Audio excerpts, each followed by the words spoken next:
Yazanlar da var ki, bu məsələdə intriqa, yəni bundan sui-istifadə edib bir-birinə qarşı ittihamlar yağdıranlar da var. Bunlardan biri də Sərdar Cağaloğludur və zamanında Elçibəyin köməkçisi olmuş şəxslərin Əli Kərimli ilə hakimiyyət arasındakı əlaqələri, vasitəçi olması barədə fikirləri də var. Sərdar Cağalov Media Türk TV-yə müsahibəsində Əli Kərimlinin müavinləri olmuş Fazil Mustafa, Qüdrət Həsənquliyev və sairələrin Əli Kərimlinin hakimiyyətin müxtəlif qolları ilə əlaqə yaratmasında vasitəçi olması ilə bağlı fikirlər səsləndirib.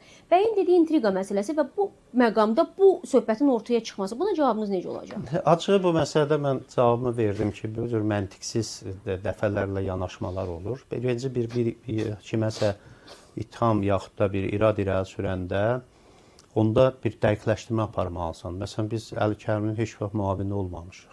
Yəni mən heç bir platformada o müavin olmamışam. Mən əvvəl Elçibəyin köməkçisi, müşaviri, sonra təmsilçisi, sonra da siyasi məsələlərdə müavini. Hətta 92-ci ildə siyasi hakimiyyətə gələndə belə mənə əvvəlcədən təklif olunmuşdu ki, Dövlət Hüquq Şöbəsi müdiri olmağa.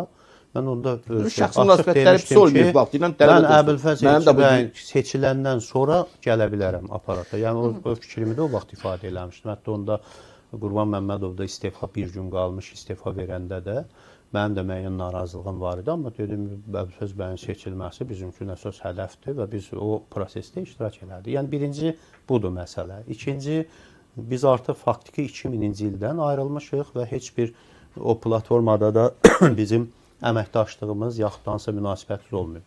Xarici xüsusi xidmət orqanları ilə bağlılıq məsələsində mən Pənah bəylə razı deyiləm. 95-ci ildən sonraki proseslərdə hakimiyyətlə sövdələşərək parlamentə daxil olmaqdan tutmuş 95-2000-ci illərdə bunun biz içində, yəni bu ona mən toxunmam ki, yox, bu təkliflər bizə də o vaxt olmuşdu. Biz onların heç birini qəbul eləməmişik. Ya biz dürüst getmişik. Parlamentə də gələndə biz xəttimizi elan edib açıq siyasi partiya kimi, cəhbə kimi yox, namizədliyimizi vermişik ki, biz parlamentə düşmək istəyirik. Da gizli danışıq aparmamışıq. İkinci də xalq cəbhəsinə də biz hər hansı bir şəkildə bir ziyan vuracaq addım atmamışıq. Qayıdıb gəlmişik, hamını yığmışıq, halallaşmışıq. Heç kimi də götürmədən yeni partiya yaradıb bu kursdan mən uzaqlaşıram, başqa kursa keçirəm. Heç bir onda da yenə radikal müəyyən bir sərt mövqeyimi də 2 ildə davam etdirmişəm parlamentə qədər. Bunun yazıları var çıxışlar. Sadəcə İsa Qəmbərlə Əli Kərimli, biz İsa Qəmbərlə bir yolu gedirdik. İsa Qəmbərlə Əli Kərimli görüşəndən sonra, müqavilə bağlayandan sonra biz onda dedik, yox, sizin bizlə atdığınız addım bizim üçün. Bunu da mən yazı yazdım və bundan aralandım. Söhbət nədən gedir? Yəni biz bunu açıq eləmişik, açıq.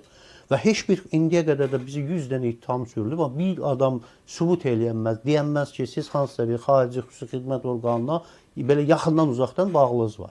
Amma bu qüvvə, Demokratiya Fondu, başqa fondlar vasitəsilə müxtəlif vəsaitlər alırdı. Yəni bu belə səbəbsiz deyildi və bu böyük də vəsait var idi. Yəni bu imkanları var idi. Və bu xəttin sonrakı dövrdə də mən elə demədim İran filan məsələsi. Daxildə potensial zəifləyəndə xarici qüvvəyə radikal yolu tutanın ən böyük təhlükəsi odur. Daxildə görürsən böyük dəstəyin yoxdur. Mütləq hansısa bir sənin sosial bazanı təşkil edə biləcək başqa ölkənin lojistik dəstəyini alırsan. Ona görə də mən istintaq proses başlayıb dövlət ciddi bir dövlətdir. Hansısa bir ittiham irəli sürəndə bir var adama ittiham sürər, məsələn o media Abzas TV falan, bunlara əsas xaricdən alınan pulla bağlıdır. Yəni ki, bu pulu niyə almısınız, vergisini verməmisiniz, yaxud da bu hansı əlaqələriniz var. Dövlət bunu da bir təhlükə kimi görürsə, bu addımı atıb.